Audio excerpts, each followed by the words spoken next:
संपूर्ण दुनिया द्वैताची आहे याचा अर्थ काय आहे? त्याचा अर्थ असा पण होतो की जर आयुष्यामध्ये आरोग्य असेल तर अनारोग्य पण असणार, सुख असेल तर दुःख पण असणार, पुण्य असेल तर पापही असणार आणि राम असेल तर रावण हा असणारच आहे. पण शेवटी दोघांमधील एकच उरतो, दोघं राहू नाही शकत. तसंच काहीसं आपलं नातं परमेश्वराबरोबरच आहे. आजवर आपण संसारी माणसं भले संसारातल्या अडचणी दूर व्हाव्यात या इच्छेनं का होईना परमेश्वराला शोधत आलो जन्मोजन्मी. किती जन्म झाले माहिती नाही.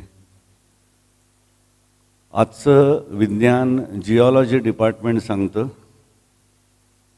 Human race has been there on earth for more than 3.5 to 4.5 billion years. 3.5 ते 4.5 बिलियन वर्षापासून मनुष्य हा प्राणी पृथ्वीवरती आहेच. म्हणजे एवढे जन्म आपण ह्या जन्म मरणाच्या चक्रामध्ये अडकलेले आहोत. प्रत्येक माणसाला कुठल्या तरी एका गोष्टीचा शोध आहे, पण संसारी मनुष्य मात्र फक्त शोधतोय काय तर फक्त सुख. दुर्दैवाने विसर पडलाय आम्हाला की सुख आणि दुःख याच्या पलीकडे एक स्थिती आहे, आनंद, ज्याला परमेश्वराची स्थिती म्हणतात. आद्य शंकराचार्यांसारखा थोर संत सांगून जातो चिदानंद रूप शिवोहम शिवोहम. पण नेमकी ही आनंद ही स्थिती काय असावी याची अनुभूती मात्र आपल्याला नाही आहे, कारण आपण सगळे संसारी आहोत. त्यामुळे एकतर आपला तराजू उजवीकडे झुकलेला आहे जिथं सुख नावाची गोष्ट आहे, किंवा डावीकडे झुकलेला आहे जिथं दुःख नावाची आहे. परंतु तराजूचा काटा बरोबर सेंटरला आमचा कधी राहतच नाही. परमेश्वराची प्राप्ती होणं म्हणजे तराजूचा काटा हा सेंटरला असणं,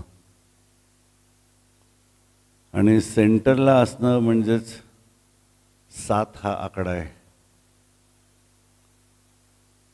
जर फिजिक्स केमिस्ट्री शिकला असाल तर ॲसिडिक आणि अल्कलाईन याच्यामधल्या 7 ह्या आकड्याला pH नॉर्मल समजला जातो, सेंटर. तर जोपर्यंत आपल्याला 7 हा आकडा अचीव करता येत नाही तोपर्यंत हा तराजूचा काटा धरणारा जो हात आहे तो त्या 8व्याचा आहे. तो हात आम्हाला कधी दिसतच नाही, कारण आम्ही फक्त इकडे झुकतोय किंवा तिकडे झुकतोय. योगाच्या भाषेत बोलायचं झालं तर कधी आमची पिंगला चालू आहे, कधी इडा चालू आहे, कधी पुण्यामध्ये अडकलोय, कधी पापामध्ये अडकलोय. पण त्या दोघांच्या मध्ये एक स्थिती आहे जिला चिदानंद रूप शिवोहम शिवोहम स्थिती म्हणतात. आणि या स्थितीपर्यंत घेऊन जाऊ शकणारं कलियुगातील सगळ्यात सोपं साधन त्याला नाम असं म्हणतात. पुन्हा सांगतो, नाम साधना दुसरं तिसरं काही नाही आहे. तुमच्या शरीराची व्हायब्रेटरी फ्रिक्वेन्सी एका विशिष्ट नावाच्या मदतीनं, ज्ञानाच्या मदतीनं वाढवायची आहे आणि तुम्हाला पलीकडच्या केबिनमध्ये जाऊन बसायचं आहे. आज विज्ञानाने केलेले प्रयोग सांगतो. असं गृहीत धरा, तुम्हाला एखादा काहीतरी त्रास होतोय, तुम्ही खूप टेन्शनमध्ये आहात, तुमचा ब्लड प्रेशर वाढला आहे, तुमचा पल्स रेट वाढला आहे, तुमची स्ट्रेसमुळे तात्पुरती शुगर वाढली आहे, आणि कल्पना करा तुम्ही एक शब्द उचललात, चला आज आपण सुरुवात दगडाने केली आहे, दगड, आणि जर मनातल्या मनात म्हणायला लागलात दगड दगड दगड दगड दगड दगड दगड दगड दगड दगड दगड दगड दगड दगड दगड 15 मिनिटानंतर तुमचं ब्लड प्रेशर बघा खाली आलेलं दिसतं, तुमची पल्स रेट खाली आलेली दिसते, तुमची शुगर लेवल खाली आलेली दिसते. जगात प्रयोग करून झालेत हे. कुठलाही शब्द जर वारंवार म्हणायला सुरुवात केली तर तुमची बॉडी केमिस्ट्री त्या एका शब्दाच्या वारंवार उच्चारामुळे एक वेगळ्या तऱ्हेची हार्मनी त्या केमिस्ट्रीमध्ये येते आणि सगळ्या सिस्टीम्स ह्या कूल डाऊन व्हायला सुरुवात होते. मग कुठलाही शब्द दगड घेतला तर कोणी म्हणेल मी कोका कोला म्हणतो, काही प्रॉब्लेम नाही, तेही नामस्मरण आहे. Coca Cola Coca Cola Coca Cola Coca Cola Coca Cola Coca Cola म्हणाला तरी तोच इफेक्ट दिसतो. आणि मग विज्ञानाने हे प्रयोग करून बघितले की दगड आणि कोका कोला म्हणायच्या ऐवजी कोणी जर ओम ओम ओम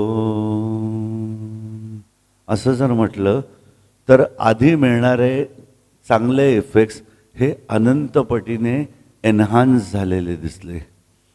मग दुसऱ्या कोणीतरी म्हटलं आमेन आमेन आमेन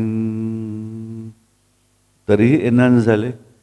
मग कोणी म्हटलं अल्लाह अकबर अल्लाह अकबर अल्लाह अकबर तरी एनहान्स झालेले दिसले. आणि मग त्याच्यावरनं हा निष्कर्ष काढण्यात आला की प्रत्येक धर्मातल्या थोर साधू संतांनी नेमकं कार्य काय केलं तर कुठल्या शब्दाचा उच्चार वारंवार केल्यानंतर शरीरावरती आणि मनावरती होणारे जे चांगले इफेक्ट्स आहेत ते अधिक प्रमाणात एन्हान्स कुठल्या शब्दामुळे होतात हा त्यांचा खरा म्हणजे स्टडी आहे. साधू संतांनी आपल्यावरती केलेले महान उपकार काय असतील तर स्वरशास्त्राचा, ज्याला शिवस्वरोदय शास्त्र पण आपण म्हणतो, ह्या शास्त्राचा, शब्दांचा, त्याच्या उच्चारांचा त्यांनी एवढा नीट अभ्यास केला आणि मग काही शब्दांची रचना केली. श्रीराम जय राम जय जय राम, ओम नमः शिवाय, गण गण गणात बोते, अल्लाह अकबर. हे जे सगळे आपल्याला दिसतात शब्दांच्या रचना, ह्या शब्दांच्या रचना ही त्या त्या धर्मातील साधू संतांनी केलेला रिसर्च आहे असं आपण म्हणूया. हे निश्चित सिद्ध झालं की ह्या शब्दांचा उच्चार केल्यानंतर शरीरावरती आणि मनावरती अतिशय चांगले परिणाम होतात. म्हणजे नेमकं काय? आज सुदैवानं विज्ञान एवढं प्रगत झालं आहे की चांगले परिणाम म्हणजे नेमकं काय काय तर आमचं हिमोग्लोबिन वाढलेलं दिसतं, आमची शुगर खाली आलेली दिसते, आमच्या मेंदूमधली जी थर्मोरेग्युलेटरी सेंटर्स आहेत ती छान काम करतायत असं दिसतं. They are functioning in a better manner. शरीरामध्ये वारंवार स्ट्रेस निर्माण झाल्यानंतर जी कॉर्टिझोन्स वारंवार शरीर सिक्रेट करताय, ज्याचे डेट्रिमेंटल इफेक्ट्स आमच्या बॉडी ऑर्गन्सवरती होऊन आमच्या शरीराची जी नासाडी होत होती त्याच्यामध्ये खूप सुधारणा झालेली दिसते. म्हणजे बायोकेमिस्ट्रीच्या आधारानं हे सगळं सिद्ध झालं की ह्या गोष्टींचा निश्चित काहीतरी चांगला परिणाम शरीरावरती होतो. आता गंमत अशी आहे की ही झाली स्टँडर्ड नामं, ओम नमः शिवाय, श्रीराम जय राम जय जय राम, ठीक आहे. पण गंमत अशी आहे की प्रत्येकाचं शरीर हे वेगळं आहे. पिंडे पिंडे मतिर्भिन्नः कुंडे कुंडे नवम पयः जातौ जातौ नवाचारा नवा वाणी मुखे मुखे. प्रत्येकाचं शरीर वेगळं आहे. बघा, एकाच संस्कारामधनं आईवडिलांनी दिलेले असून सुद्धा एकाच आईवडिलांच्या पोटी आलेली 2 मुलं दिसतात वेगळी, त्यांच्या आवडीनिवडी वेगळ्या, त्यांचे जरा मोठं झाल्यानंतर असं म्हणूया शिंग आल्यानंतर प्रत्येकाचे विचार वेगळे. मग जर प्रत्येकाचा पिंड वेगळा आहे तर त्याची गरज पण वेगळी असणार आहे ना.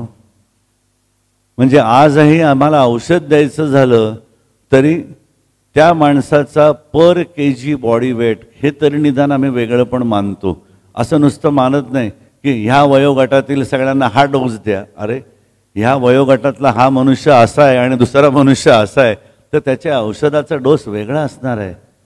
हे जसं आहे त्याच्या पलीकडे जाऊन प्रत्येक शरीराची व्हायब्रेटरी फ्रिक्वेन्सी ही वेगळी आहे आणि त्यामुळे त्याच्या वेगळ्या असणाऱ्या व्हायब्रेटरी फ्रिक्वेन्सीला त्या सटलमोस्ट व्हायब्रेटरी फ्रिक्वेन्सीशी जोडून देणारी इंटरमिजिएट व्हायब्रेटरी फ्रिक्वेन्सी ही वेगळी असते, ज्याला आपण टेलरमेड, कस्टमाइज, इंडिव्हिज्युअलाइज्ड नाम असं म्हणूया.